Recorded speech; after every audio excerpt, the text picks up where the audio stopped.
And now, the Lowe Post. Welcome to the Lowe Post podcast, where it's time for the 4th edition of nobody's favorite podcast gimmick of 2020. So, where the hell were we in March when the NBA season stopped? And to talk about the Oklahoma City Thunder, there is no other human I would bring on other than our own Royce Young. Sir, how are you? I'm doing great, Zach. How are you? I'm hanging in. Hanging in. It's all you can do. Let's talk about the Thunder. You want to talk about the Thunder? You know, we're going to bookend this. We're going to bookend this with a 20 minutes on the Clippers with Kirk Goldsberry. So it's like a Kawhi Leonard, Paul George trade thing revisited. You know, that should be exciting, and it is a little bit rude of you to bring on somebody far smarter and better looking than me on the back end. Don't. It kind of fits. It's like I'm a perfect opening act here. He's like, don't pump him up enough. He's already like a New York Times bestseller. I know. Everyone who's a New York Times bestseller, they basically changed their name legally to New York Times bestseller, and this is my old name. Anyway, here's where we left the Thunder. Maybe my favorite stat of the season. There's always like a stat that's very obvious, but when you just put it in black and white terms, it hits you like, whoa. So here's my favorite stat. Since starting 6-11, the Oklahoma City Thunder are 34-13. When you put those numbers next to each other, 34-13 is like, damn, that team got good. Third best record in the NBA since Thanksgiving. 6 years ago, Thanksgiving was? Yeah, that's true. Does that matter? So here's where we left them off. The Thunder are 40-24 in 5th in the West, 14th on offense, 9th on defense, with a plus 2.5 point differential per game, which is the lowest, perhaps worryingly, among all the strong Western Conference playoff teams. Mm-hmm. Another worry sign, they are 9-17 against teams over 500, which is, again, the worst of that group. However, and this is the thing you just have to start with, they may be, I mean, I didn't do a deep dive on this, Royce, because I don't care that much, but they may be the best clutch regular season team that I can ever remember in NBA history. Do you want to hear some numbers? I do. I love numbers. Last 5 minutes, and the game is within 5 points. They're 29-13, most wins in the NBA. They rank first in offense, second in defense in those minutes. That's ridiculous. Chris Paul, in those minutes, last 5 minutes of close games, is shooting 46 of 86 from the floor. That's absurd. Shai Gilgeous-Alexander, quietly, 27 of 47, one of the best clutch players in the league. Dennis Schroeder, part of their three-headed point guard monster, 24 of 47. These dudes can't miss. I literally, in my notebook, wrote LOL next to all of their shooting numbers in crunch time. And so I ask you, as someone who's watched every one of these games, do you look at that and take away the eye test takeaway, which is this team's got something? This team's got some balls, some guts, or do you veer onto the nerd side where this is all just random luck and it's going to come back to haunt them in the end? I think you have to fall a little bit, not to completely hedge, but like you got to fall a little bit in the middle on that because, as we know, Zach, there is some level of randomness that happens in clutch games. It's just, rebound that's long that you get, loose ball, call goes your way, whatever. But the Thunder did develop something that was – I don't know if it was just kind of this intrinsic confidence in themselves, if that was kind of Chris Paul and his floor generalship where he's just so calm, collected, and in control of the game. As we know, the stats have always bore this out with Chris Paul is that he just wins possessions. He engineers winning possessions, and when you can do that in the final 5 minutes of a game, it can can win you games. And they kind of discovered this 3-point guard lineup that opened a lot of doors, unlocked a lot of things for them in terms of clutch offense. And they were able to match up with people and not get beat up. That was the concern, Zach, is that they were going to be too little and they were going to get beat up and teams were going to expose them defensively. And that just didn't happen. And a lot of that credit to Dennis Schroeder. He's had his best defensive season in that regard. So to answer the question, I think that there is something to it. I think that they've proved it too much for there not to be something to it. I think one of the things is that, I don't know if you said you didn't do a deep dive, but they've scored a lot of those points in the mid-range. Chris Paul's mid-range shooting is ridiculous. Schroeder's a good mid-range shooter. Shai Gilgeous-Alexander has kind of a mid-range floater. And it's kind of this weird dichotomy that throughout the 48 minutes, teams, they want you to take mid-range shots. They want you to take non-paint twos. That's the whole point of analytics, is that you're going to win the math game at some point. But in those final 5 minutes, the math kind of goes out the door a little bit, and it's about just getting the best possible shot you can get. And teams are still out there kind of giving the Thunder these mid-range shots. They're just super capable of knocking them down. So I don't think they're 29-13 good, because nobody is. Like, the Globetrotters aren't even that good. But I guess the Globetrotters probably are that good. But they're an outlier. They're what we call in the statistical. They don't get a lot of crunch. They're what we call in the statistical community an anomaly. Okay. Yeah, okay. But there are reasons to think that the Thunder are actually a good clutch team. Number one, one of the legacies of Chris Paul, and I can't wait. I was going to say I can't wait till he retires so I can write a story about his career. That sounds bad, but I think he's had a fascinating career, in that he is a part of two of the worst meltdowns in NBA playoff history, one of which you probably saw in Oklahoma City in 2014, and then the next year against the Rockets, when the Clippers just inexplicably barfed all over themselves, and then Josh Smith barfed in some threes and Corey Brewer barfed in some threes, and they lost that series. But over his career, and maybe that's all that matters. Maybe when maybe the people who say the regular season doesn't matter are right, whatever. But over the course of his career, his teams have been consistently the best crunch time teams in the NBA, or among the very best. And you look at why. Well, A, great mid-range shooter. Mm-hmm. B, smart, low turnover player, right? And so the Thunder have that going for them. If you look at their crunch time stats, like you said, they're not shooting like an outrageous percentage from anywhere. They're just a good mid-range shooting team making mid-range shots. They're also number one in free throw rate, and number one in free throws allowed in crunch time. The fewest. Now, crunch time free throw numbers are messed up because teams foul on purpose, this and that. But zoom out for the whole season, they're top five in both of those categories for the season, and they're a low turnover team like every Chris Paul team is for the season. So the things they do in the run of play are sustaining are the things that are driving their crunch time success. And that makes me optimistic that, maybe 29-13 is ridiculous, but this is engineered to be a good crunch time team. Yeah, and that's kind of just the way that they've seen themselves, Zach, is that they're just sort of this professional team, and that's the way that they want to play.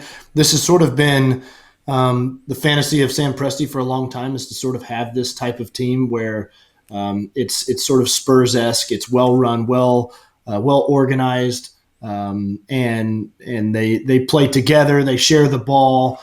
And you're kind of seeing that play out, and so much of that is driven by Chris Paul. Obviously, there's a lot of other people that deserve credit, but I think that when you look at Chris Paul's season kind of as a whole, you rewind back to August when the trade happens, and it was a question of if he even wanted to come to Oklahoma City. Then he quickly invested himself, and now he's basically reestablished himself as one of the, I don't know where you'd put him, top 20, top 25 best players in the league. I'll spoiler alert right now. He's going to make second team All NBA on my ballot. He's still an elite. He's still a borderline all defense level player on that end of the floor. He was absolutely phenomenal, top to bottom, the entire season. So let's just talk about that now. Let's say the Thunder lose in the first round or win a series and get rolled by one of the LA teams. And we can talk about how they project in the playoffs for a second, but I think big picture, one of the most common questions that I bat back and forth with people around the league is, what is this team going to do in the summer? Because if you look at the West right now, as things stand now, all 15 teams in the conference are going to walk into next season thinking, we can make the playoffs, or we're trying to make the playoffs. We're on an upswing. No one is tanking. Even the Wolves are like, we got D'Lo and Cat. We traded our pick. We got to make the playoffs. Phoenix, blah, blah, blah, blah, on and on. There are a couple pivot teams, right, who can zoom into that tanking spot. And the best time to tank is when there's a vacuum in the tankery. And the Thunder have an obvious trade chip in Chris Paul that, they could make a net neutral trade for it at the very least. Gallinari is a free agent. So everyone is curious, do they want to do that, or have they acquired so many extra picks from the Clippers and the Heat notably that they can just say, you know what, if we stay good or decent this whole time, like we can do what the Celtics did, we don't really have to tank. We own all these other picks. Chances are maybe one of them is going to hit at some point. Where do you think Sam Presti's head is at? I think that it's more likely that they do go into kind of the strategic repositioning, as they might like to call it. Of course. So I apologize for my inappropriate language. Yeah, but no, I do think I think it's more likely that they do tank, and I think honestly, Zach, I think the current state of affairs may have something to do with that, just in terms of the finances. They may need to really kind of get the books set right, with being a small market team and revenues where they're at.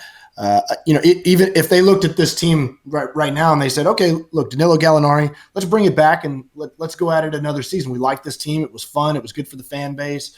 Building was full again. That's a smart move to just kind of keep it going. They may just look at it and say, look, we just can't pay Danilo Gallinari. And that's just a fact of life, and he's just going to have to walk. So I think that may play a factor to some degree.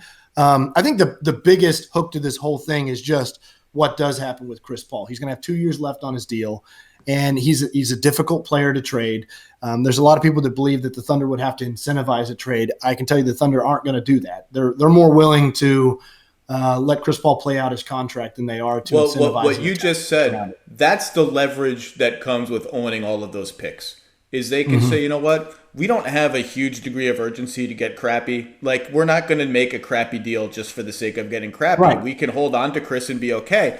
I agree with you. I think if I had to guess, not reporting anything, if I had to guess, if they got a fair deal for Chris Paul, even like a neutral deal, like they're not going to get the mother load for Chris Paul, I think they get off of him and go into rebuild mode, just because, again, it has to be a deal that gives them something. But that, I just think Sam is a calculated, cold, analytical type. Cold, I don't mean that in a bad way, just like he knows what the probabilities are of how to build a championship team. And if he can get a good deal and go toward the bottom. Remember, they almost traded Gallinari at the deadline to Miami. Yeah. They got they would have. It's the same type of situation, Zach. If they had gotten the deal, but they just weren't willing to just jump in both feet just for the sake of doing it. They had a good team. They felt like they still maintained some leverage. And so you're exactly right about Chris Paul. If they got the right kind of deal, they'd move off of Chris Paul, and that would basically be the eject button at that point. That's when you start talking about Steven Adams. That's when you start talking about Dennis Schroeder. Shai Gilgeous-Alexander is probably a player that you're not offering up because he's part of the building block. Hell no! I will storm. What is it? The Chesapeake? Is it still the Chesapeake Energy Arena? I will storm the Chesapeake Energy Arena and practice facility if they trade Shai Gilgeous-Alexander. I don't want to talk too much about the future because this is a damn fun team. They may not be the most aesthetically pleasing team, although Shai's got that little zigzaggy hesitation, long arms, weird change of pace stuff going. But they're fun and they're tough as hell. And where we left them, I believe, before the postponed game, was in Boston. They just like robbed the bank and got out of Boston, like a free throw rebound. Chris Paul stole it from like 4 different people. Then they scored. It was just like a classic Thunder just bank robbery kind of win. And I remember when Chris Paul got that rebound, I turned to Hollinger, who was behind me, and we just started laughing. And I looked at him. I said, this little mother is just doing stuff like this every game. And I do think they're going to be a tough out. Now, what I wonder and why I don't think anyone's afraid of them, and afraid is a strong word. Like, teams aren't afraid of a lot of teams. I do think there's a fair question of like, does this team have another gear? Is there a higher ceiling to reach? Because I think they pretty much maximized their rotation. There's not a lineup hiding in plain sight that they can play more. I mean, they've leaned pretty hard into that triple point guard lineup you've suggested. They're not, again, 14th in offense, 8th in defense. They're not like a team that's like strikes you as they have another thing to hit on offense that there's just so I think that's part of the reason why teams may not fear them, but they're going to be a tough out. Yeah, and again, I think it goes back to just especially when you look at it in the context of the Orlando restart, Zach, that the way that they're just kind of structured, I view them as the team maybe of the of the 8 likely playoff teams that has the fewest questions. Even the Lakers have some questions with Rondo's injury now, Avery Bradley not there. The Clippers have a few questions to them. The Thunder really kind of are as is. Like they're just sort of the biggest question that they maybe have now, it just kind of surfaced, is that Dennis Schroeder's wife is due in 3 or 4 weeks. And so he said he's going to leave the bubble. That would put him probably missing the 8 regular season games that they're going to play, but probably back, assuming he decides to come back for the postseason. So that would be kind of a question mark that they have, but there's just not a lot of variance to the way that they play. They're pretty stable. They don't really ride a wave of like, oh man, their high is really high, but their low can be kind of low. They're a pretty flatline team. And and like you said, I think that that's a very positive thing in terms of just the style of play and the structure in which they win games. But it also it gives you a reason to pause in talking about their ceiling when it comes to the postseason. They're not waiting to tap into something where you go, look out. They could hit a level. Scott Van Pelt also said, how good is your good? We've seen the Thunder's good. Like we've seen how good their good is, and it's pretty good, but it's nowhere close to great. And I think that that's kind of where they sit. I do think it gives them advantages going into this, and I think that they believe that they could be pretty successful in this postseason just based on the way it's set up. That they may not have to ride this momentum tilt back and forth. That they could just show up and play pretty good ball and maybe be able to steal 4 games from a couple teams. Yeah, anyone 3 to 6 can win a round. The Thunder are one of lots of teams who really, really, really do not want to fall to 7 because that 3-point guard lineup gets a lot tougher to play when you're facing a giant team on the wing like the Clippers, who are just, aside from being giant, are just awesome, and you shouldn't want to play them. They just match up with anybody too. They're just To that point, that lineup, so their best lineup is Paul, Gilgeous-Alexander, Dennis Schroeder, Gallo, and Adams. That's plus 126 for the season. It's a ridiculous lineup. Yeah, it's a great lineup. And Gallo staying healthy was just a big part of their season. I mean, Gallo's a really, really good player. We all know that. He's a borderline all-star when he's healthy. He just hasn't stayed healthy that much. The rest of their team overall is plus 157. So they're essentially net neutral 500-ish, and then they have one lineup that kicks the crap out of people. So if they meet a matchup where that lineup can't kick the crap out of people or is at some sort of structural disadvantage, that's going to be an issue. I have a couple of questions for you. Number one, is Robertson going to play?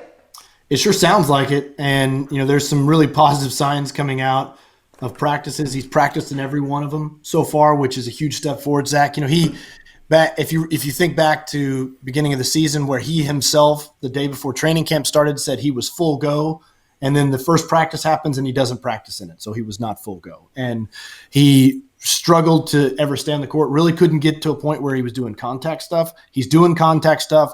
Players are talking about how good he looks. It's one of those things of when you haven't played an NBA game in 30 months. It's been 30 months, 2.5 years since Andre Robertson's played in a game.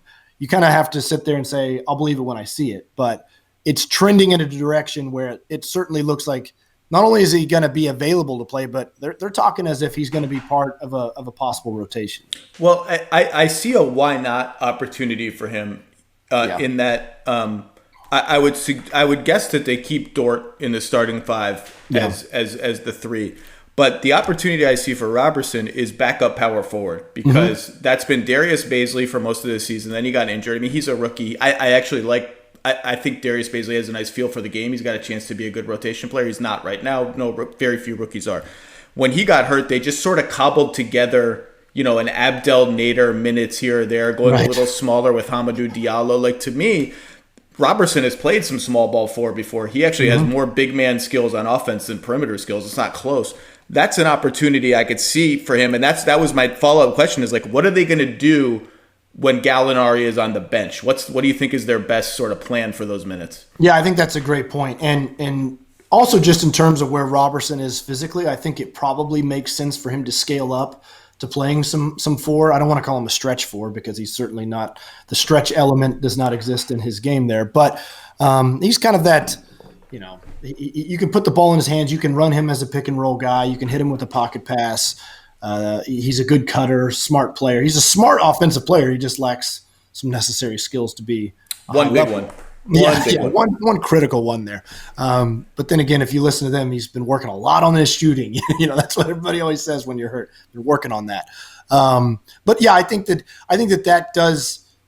could be where he fits in a little bit because they are deeper in the backcourt, and it doesn't make you got Terrence Ferguson, who's a very inconsistent player, but he's a capable defender. Dort has been sort of a revelation for them at shooting guard, playing the three, guarding bigger players. Dort's good. Yeah, Dort's they're 16-5 with him. Dort's going to stick in the NBA if he can ever figure out if he can become a league average 3-point shooter. Because he has a little off the bounce, like pump and go juice to his game. It's not the most nimble, but it works well enough. And he is an absolute brick house on defense. You cannot I'm not sure Joel Embiid can move that dude, let alone like a guard. He's like a fullback. I mean, he's like he's like a Nebraska 1990s fullback, and he just bulldozes his way to the rim. He's a great slasher. He was really good in college. A lot of people kind of were surprised, Zach, as I'm sure you heard, were surprised that he got out of the first round, and then he ends up undrafted altogether. So, I think that they feel like they've kind of got something in Dort, and so they don't want to compromise giving him an opportunity. And I don't know that Robertson really fits this style of team. Robertson fit as a 2/3 in the Paul George, Kevin Durant type of led teams. That was where Robertson fit a little more specifically. I think he fits a little bit more, naturally as a backup 4 right now. Free marketing idea for the Thunder. Maybe it's only for 40 and up people, but the famous Simpsons episode where they go to Itchy and Scratchy Land, and Bart is astonished that there's a mini vanity license plate for Bort, but not Bart. And then there's a woman in the store who's like, Bort, my son is also named Bort. Dort mini license plates. Everybody in Oklahoma City is going to buy a Dort mini license plate. Send 10% of the profits to me. We'll call it a deal. That's a high level reference right there, Zach. Thank you. No one under 40 will get it, but you know what? I don't care. I'm getting old. I'm going to embrace it. That's fine. Get off my lawn. What's really interesting about the Thunder, by the way, is they're one of these teams. I always like when we get one of these teams where the team that they are on offense, the shots that they take on offense are the shots that they're trying to get teams to take on defense. So they're really good at taking away the rim and threes and forcing mid-range shots. Mm-hmm. And on offense, they take more mid-range shots than almost anybody. I always like the Spurs have been like that in some seasons. I always like when you get a team like that. And with this particular team, it doesn't strike me as stupid. Like sometimes it strikes me as stupid. Like, hey, look what you're doing on defense. What the hell are you doing on offense? You're doing the opposite. With this team, it strikes me, it hits me like you mentioned before. They really know who they are. They're confident in their identity. They know exactly what they're trying to be on both ends of the floor. And that sounds like a simple thing. A lot of NBA teams don't get to that point where you just know everyone on the floor, like, I know who we are. I'm comfortable with what we do. Yeah, I mean, and just look at recent Thunder teams. They had no idea who they were. And they lacked such a clear identity that it drove people insane. They could see, the previous Thunder teams, Zach, were the exact opposite of this one. Those highs of that team, how good was their good was sometimes really, really good. But the variance level that they had was infuriating. And the inconsistency element was just kind of baffling to a large degree. This team is the opposite. They're just consistent. They're stable. They know who they are. A lot of people will dig into kind of the mid-range element and how that's a low efficiency shot and that's not a good play. And one of the things Billy Donovan will repeat often is that he'll acknowledge that he's very much in the analytical game, but he puts the qualifier on it about, well, that's when you look at the kind of the totality of the numbers. When you dumb it down to who's taking those mid-range shots and how capable they are and their own personal analytics, you can kind of change your perspective on it a little bit. So they've got guys taking mid-range shots that are extremely good at it. And again, in today's NBA, a lot of teams are kind of giving them those shots. And so their Thunder are more than willing to take them because, look, they're not a high-level three-point shooting team. They're not like a great transition team. They've kind of got to manufacture points in certain ways, and they understand that that's kind of through ball movement. They're not necessarily like this, like whip it around, like watch the ball fly over the court type of team, but they move, they space, they do things to kind of try to, catch, attack a guy off of a closeout, reposition, kick the ball, move it again. That's sort of their style. And they just, like you said, they just know who they are, and they're really not trying to play above their heads at all. To your point, they're 28th in assist rate, which is really interesting because we've been talking about how many point guards they play, and they play one of the best passing point guards of all time, and they're 28th in assist rate, which gets to their sort of deliberateness. They pass with a purpose. They don't overpass. They're just a really interesting team. They could absolutely win a round. I mean, I think it's going to be matchup dependent. Utah without Bogdanovich, like that's a winnable matchup. I'm not sure who I would pick, but that's a winnable matchup. And then these other teams, I mean, you know, I hate to say it. We're going to have to see how some of these guys recover from the coronavirus because not everybody recovers at the same rate. Not everyone gets their conditioning at the same rate. But if everyone were healthy, I would not pick them against Denver. I would not pick them against Houston. And I would probably not pick them against Dallas. But they got a shot in all those series. And the last thing I will leave you with is, obviously these games, there's not going to be any home court, not going to be any fans, all that. So it would be a little less fun than it would be with fans. But are you rooting for the Houston matchup, the Harden-Westbrook reunion? Of course. I mean, that'd be just great drama. We need some drama in Orlando, and I think that's clear-cut, concise, simple, easy to understand drama right there. Russ playing against his old team. James. People forget that's James's old team. I don't know. People don't forget that, do they? No, they don't. No, they definitely don't forget that. It's just been a minute. It's a little more direct that it's Russell Westbrook's old team. But, yeah, I think – and plus, that's just an interesting matchup in terms of the small ball element. The Thunder could kind of go quasi-small with Gallinari at the 5, but they're not a team that could – I don't know. The Thunder's strength is playing with Steven Adams and a little more traditional. I say traditional with 3-point guards. But, like, that kind of matchup – tactical element would be pretty interesting, I think. Yeah, I mean, part of Houston's strategy is when we face a lot of teams, not every team, like not the Clippers, but when we face a lot of teams, if you have to take your center off the floor, it's not just you're taking your center off the floor, it's you're taking one of your 5 best players off the floor, and that immediately helps the Rockets just to get the quality of play down. Anyway, do you think, really? I was going to say, Zach, do you think that Russell Westbrook will guard Steven Adams in that situation, and then they would actually have to fight for rebounds on opposing teams? It would be pretty good element right there. Now I'm rooting for this matchup. Not until right now was I rooting for this matchup. But Russ has guarded some centers. I mean, you laugh, but they've had Russ guard center. I mean, they'll switch here and there. More than that, other teams have had their centers guard Russ here and there and just sort of lay back at the rim and say, "Come at me," and he'll go at them because it's Russell Westbrook. He wants to hammer it on your ass. Well, now I'm very excited. Okay, Royce Young, he does great work for ESPN on all things Thunder and NBA. It's good to see you. It's good to see your face. Be safe. Best to your family, and I hope to see you down the road. You bet, Zach. Same to you, man. All right, let's welcome in Dr. Kirk Goldsberry. Are you a doctor? Can I call you a doctor? You can. I technically am a doctor, but please don't call me that, Zach. Please. When I was a high school teacher, I just thought it was funny to go by Dr. Lowe, even though I wasn't a doctor. And so I tried to convince my students that I was Dr. Lowe. I also told an elaborate story about how Rob Lowe was my cousin. And I knew Rob Lowe, and Rob Lowe like had weird habits at Thanksgiving dinner. And but no, I don't think any of them believed. I had a few buyers, but not that many people believed it.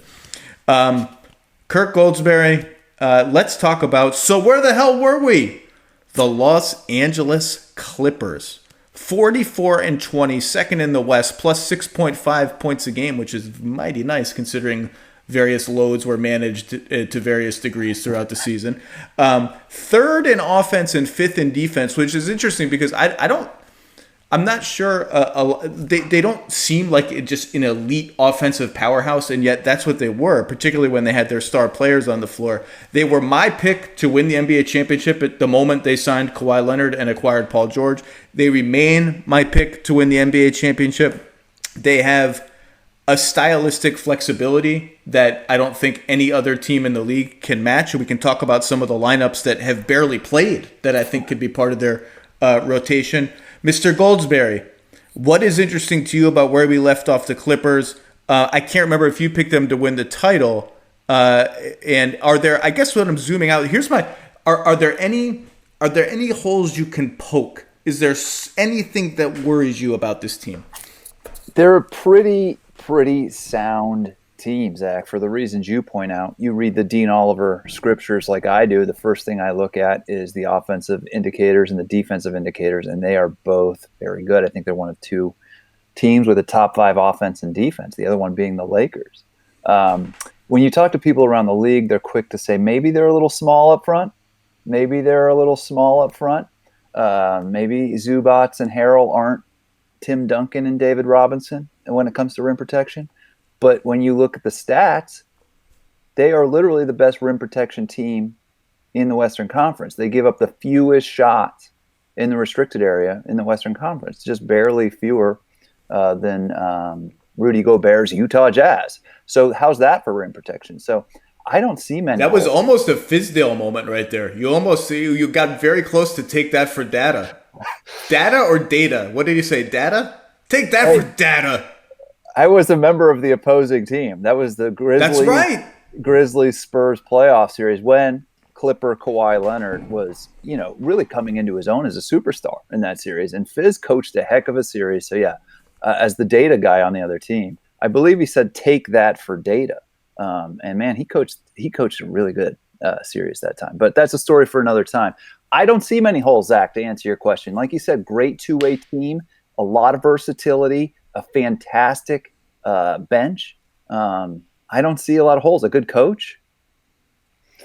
You brought up when I think and when people around the league think about the Clippers, if forced to pinpoint maybe a small little of doubt, they go 2 places. Number 1 is center, where you just went. I think that's been answered. I think Harrell is probably going to win 6th Man of the Year. Is he giving up size and rebounding against some centers? Sure. Does that really make me all that anxious overall? No. And Zubats is just flat good. Zubats is a good player. He is, when you look at field goal percentage allowed around the basket, he's 3rd in the entire NBA behind only Giannis and Brook Lopez, aka the Bucks. So, and Zubats is a really good pick and roll man. Kawhi Leonard loves to play with him. They have a great chemistry. Zubats is good. Question answered, done. Ivica Zubats is a good NBA player. Do I want to play him 30 minutes in Game 7 against the Lakers? No, but he's a good player. And the other place, the one that's actually more interesting to me to think about is there are some people who might argue they're like 10% short on ball handling in like kind of north-south zip. And it sounds ridiculous to say that because they have Kawhi Leonard, who's incredible. And they have Paul George, who is something like the 10th best player in the NBA. But Paul George's handle comes and goes. Like he's not a first option. We know that now. His handle comes and goes. He can be turnover prone. The Clippers have a higher turnover rate when he plays without Kawhi, I think, by a lot. And just as an example, a lineup that I really like for them, particularly if they were ahead late in a game, is Beverly, George, Leonard, Morris, Harrell. That lineup's only played 11 minutes, by the way, which is what I'm talking about, lineups that have barely played. That's not a ton of again, maybe it's not a problem, but we're picking the nits. And even last year, Kawhi had 2 not elite, but 2 really good ball handlers at the guard position around him a lot in Van Vliet and Lowry. The solve for that is slide Lou Williams in there. Right. You take a hit on defense. Does any of this worry you, or is this just like we've all been spoiled by the perfect Golden State teams and this is just nothing? Yeah, I think it does. I mean, the traditional point guard can be important bringing the ball up. On defense as well, Pat Beverly's a great defender. Lou Williams is a great offensive guy, but they have weaknesses on the other ends of the court. So it doesn't really worry me, but it's something to bring up. And look, the bubble is a really uncertain environment. And I think if somebody like Lou Williams were to get hurt, or Patrick Beverly, it really limits their ball handling. It really does then put Paul George in an uncomfortable spot or Kawhi Leonard in an uncomfortable spot. So, look, if we're talking about potential injuries, as one of your biggest flaws, you're in a great position. I think we keep coming back to that, Zach. The other thing you said earlier, I think is really what makes this team especially dangerous is they can play so many different lineups, so many different ways. When Montrez and Lou come in halfway through that first quarter, and if they get going, Doc Rivers has a very good luxury to just stick with that. And you can't stop those two guys, so we're just going to keep going with that. If you can, okay, now go stop Paul George and Kawhi Leonard playing ISO or playing dribble handoff. That is what makes me most excited about this Clippers team. You mentioned they haven't played a lot of minutes together with those new lineups, especially with Marcus Morris. But, I trust they'll figure that out. I just think their biggest strength is the ability to watch a game and react to it and throw a different lineup in there. And this is a team we might see close with a different 5-man group in different series or even different games within a series. And I think that's a really strong part of their championship run. That lineup I mentioned with Lou Williams so Williams, George, Leonard, Morris, Harrell, that's only played 12 minutes. Their starting lineup has only played 124 minutes, and it's plus a lot in 124 minutes. They've played JaMychal Green at center. Okay. They've played super big lineups with Leonard, George, JaMychal Green, and a center. Those have killed it. They just barely scratched the surface in that Lakers game toward the end of the pre-suspension season of a look I wonder if we might ever see again with Marcus Morris at center, because they have so much perimeter talent. Like, we haven't even mentioned Landry Shamet. He's good. We haven't mentioned Reggie Jackson. He's fine. He plays here and there. He was part of their rotation. Maybe against Houston, that becomes a lineup that you see. And they can kind of out Houston, or, you know what I mean? They can play fast. They actually rank higher in pace than I thought. They're top 10 in pace. And they're built to play slow half-court basketball. If they're healthy, I think that is their single biggest asset. They can just be a chameleon. They can play any size, any style, any way you want. Yeah, I agree. And I think, normally when some of these new teams come together, you think back to the first year of the Heat, and they just never coalesced. And you saw that in the statistical indicators too. One of the things that gives me confidence in Doc and this group is that despite never playing together, despite Paul missing a lot of time early, their statistical indicators have been solid all year. They've been able to do it. Their record is, I think, 4th or 5th best in the league. So, you could fairly challenge, well, will they coalesce in the bubble? Maybe, maybe not. But from what we've seen all season long, the proof is definitely that they can. And in addition to that, Zach, in that game you mentioned, their one loss against the Lakers, remember, they beat them on Christmas. They beat them early in the season. They lost right before we shut down. Avery Bradley had 6 threes. I think he was the Lakers' 3rd best player in that game. He's not going to be there. The Lakers are showing up with a bunch of question marks that they didn't have. So if you're looking at their path to the championship, one of their main foes is showing up a little questionable themselves in the Lakers. And I do think the other thing you said that I really love is, people don't realize the different number of bigs that Doc Rivers has access to. You didn't even talk about Patrick Patterson, JaMychal Green. JaMychal Green's good. He might not even play in some series, and he's good. Or he could be a stretch 5 in a game against the Rockets. We don't know. I just think that this team is built for the playoffs and versatility in ways that no other team in the West is. I'll tell you one thing they like about JaMychal Green. Now, this is maybe going to sound stupid, but I can tell you they like that he guards Anthony Davis decently. They've watched those head-to-head matchups, and they're like, all right, look, no one can guard Anthony Davis. It's Anthony freaking Davis. But, this guy gives us a fighting chance to do it with 20% less help than otherwise. That's just, if that matchup happens, Lakers-Clippers, I think JaMychal Green has a role maybe in that series more than in some other series. And you mentioned they were 7-1 to finish the season with the one loss against the Lakers. And it was a hellacious 7-1. Destroyed Memphis, destroyed Denver. Destroyed by 29. Destroyed the Thunder on the road, destroyed the Rockets on the road in what was a big showcase game when we were at the Sloan Conference. Everybody wanted to watch that game. It just mauled these teams before, and they looked like a team that not only was playing really well, but that was coming together. You could see Doc trying some more sophisticated things on defense, some switches, some rotations that were kind of coming into play, and they looked like a team okay, they're gearing up now. And I don't think look, it's impossible to tell who does this help, who does this hurt, who's healthy, who's this. It's like, people ask about this. I'm like, we're in the middle of a freaking pandemic. Like, what do you? I have no analysis for this. But what they've said about Kawhi Leonard is, this guy is always like, we have to plot so carefully to get him to June. And even by game 6 of the finals last year, he was letting other guys run the show and kind of dragging a little bit. Well, now he's had 4 months off. He's reportedly in great shape. Paul George was nicked up. Now he's healthy. Their home court advantage is, let's be polite and say, less intimidating than some of the other top teams in the league. They come as close as I can think of, other than the Lakers because they have the best player, to profiling as a team that can get into this environment and be like, all right, we can do this. I don't even remember who I picked to come out of the West. It's been that long, and we've had some other stories in the media that have distracted me from thinking about the beginning of the season and our predictions back then. But I do remember I expected the Clippers and Lakers to be playing in the Western Conference Finals together. And I do think that one thing we can look at authoritatively and say, well, the Lakers would have had a huge home court advantage in that series, not only in their home games, but their quote unquote road games in Staples Center with, throw the Clippers court down there. Come on. That's still, that's a Lakers building.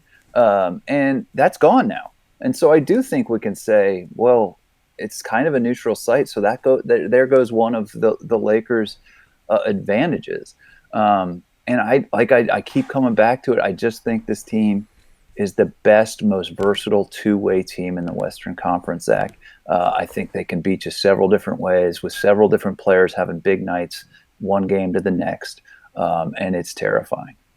Well, let's be clear. Like, we both love this team. I picked them to win the championship. I don't like. So we're saying nice things about them.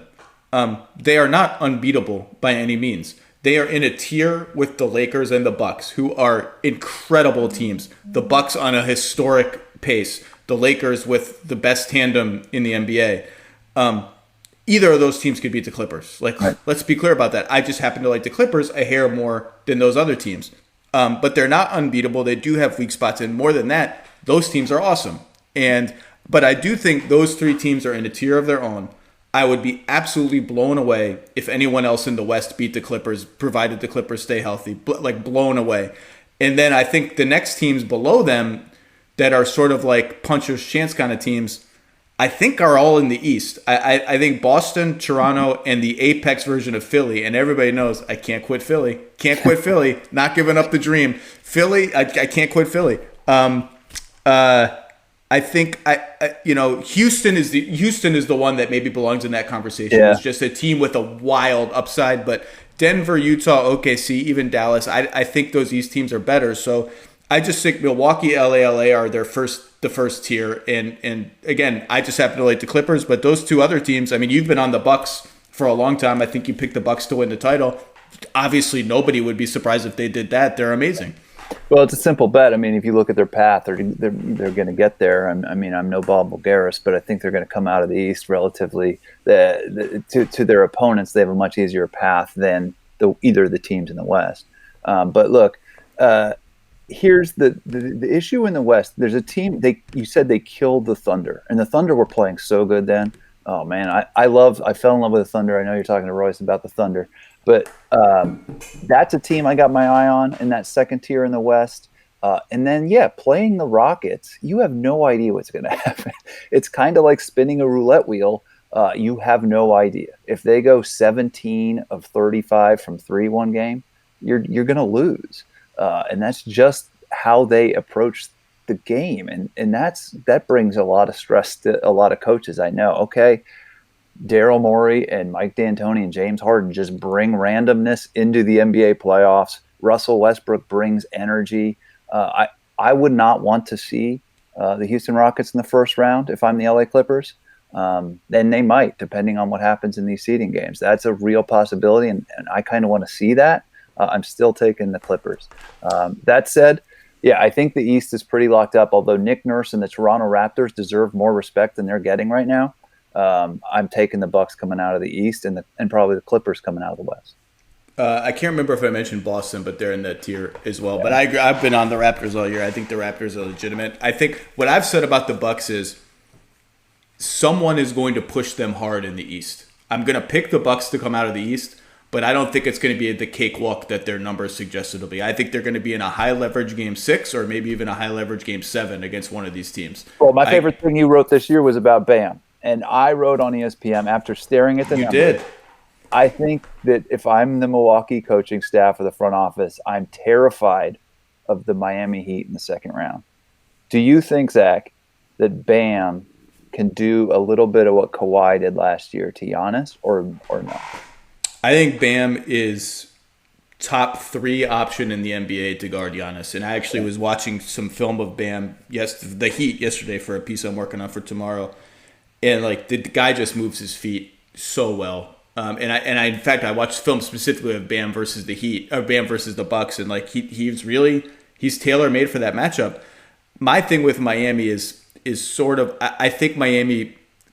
I'm just not sure they have enough juice on offense to beat the Bucks 4 times. I'm not sure that they have enough of an upside. Like the Rockets, we know have a huge upside. Like that's what we're talking about. I'm not sure Miami has that, but yeah, they have the goods, and they have played. They won in Milwaukee earlier this year, and if there was a moment that put Bam on the map, it was his chase down block at the end of that game. And they've played him tough, so it's interesting. But there was something I wanted. The other thing about the Clippers is you look at how they've played on offense this season.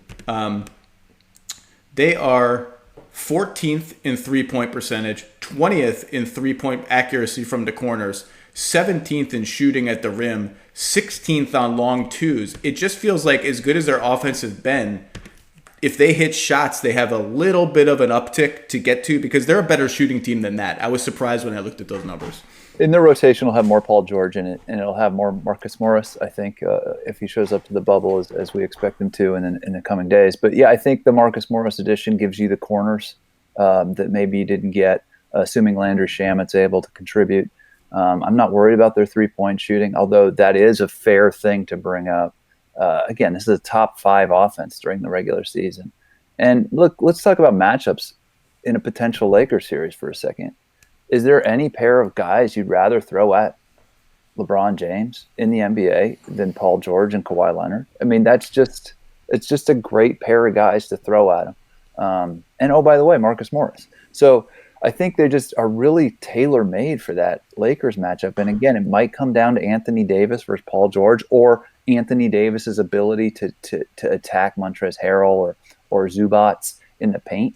But I really like the way this Clippers team matches up against what I expect to be their toughest foe in the Western Conference. It does. It sinks in how unique they are and how unique the Lakers are too, with the LeBron Davis duo starting at 3-4 and the big wing duo of Kawhi and Paul George. It sinks in when you're looking at other teams and you're thinking of how they can defend the best teams in the NBA. And the team that pops into my head is a Dallas. I was looking at Dallas stuff. Okay, they have Dorian Finney-Smith. Dorian Finney-Smith is going to guard whoever is the best player on the other team, 2, 3, or 4. And then you start to think, well, if they face another team that has a really good 2, 3, or 4, then they're in trouble because it's Luka or it's probably Tim Hardaway Jr., and that's a problem. And then you start looking at the teams like, there really ain't a lot of teams that can do anything about this. It doesn't really matter. And then you get the Clippers and the Lakers, it's like, oh, now it matters. And this is why you go all in on these kinds of players, these 6'8" and above or 6'7", 6'6" and above wing players, because they're hard to find. If you get 2 that can score and score over and through people, you're just a problem. That's it. Yeah, and I always think those rim protection numbers, going back to like the secret sauce for their defense from a shot chart perspective, is how are they keeping these guys away from the paint? And I like to your point about the wing strength, rim protection in an era dominated by James Harden, Giannis Antetokounmpo, LeBron James, and these attacking wings. Rim protection really starts on the perimeter. And the fact that they have these massive wing bodies that could guard anybody, multiple positions, and they have 3 of them, if you count Marcus Morris. And, oh, by the way, Patrick Beverley's pretty good at stopping point guards. Man, they're stopping that rim attack before it even happens. And that is a really powerful skill. So it doesn't really matter that Harrell and Zubats are not exactly Duncan and Robinson in the paint. Those days are gone. You know, Mark Eaton isn't walking through that door. We're not going to see a giant center come and dominate. Maybe Joel Embiid or somebody like that. But I think they're so well positioned for the way we're playing the game right now and the way the superstars are dominating the game right now, especially on defense. Well, I hope we get to see it through its fruition, and I hope everyone stays healthy and safe because they're a really good team. They're a really good team, and the Lakers are really good, and that would be a hell of a series. With apologies to everyone else in the West, but Mr. Goldsberry, you can read his stuff. He just wrote a piece this week. Was it 8 or 10? There was some amount of X factors. 8. I don't think, even right? remember. I think it was 8. And then I'm writing about the Sixers next week, so stay tuned for that. I cannot quit them either. There's always a chance. Oh my God, you're writing about the Sixers? Yeah, there's always a chance. What has to happen, Zach, for them? Can we just drop our plans right now and do 2 straight hours on whatever you're writing about the Sixers? Because I can't wait. I'm that excited about it. Hey, stay tuned next week. I'm going to be Shake diving into Milton. that. How many times is the word shake going to be in your column? I'm all in. Let's go. All right, dude. We're there. Mr. Goldsberry, thank you for your time. Stay safe. Best to your family, and I will see you in person hopefully at some point before 2022. Sounds good. Stay safe yourself, my man.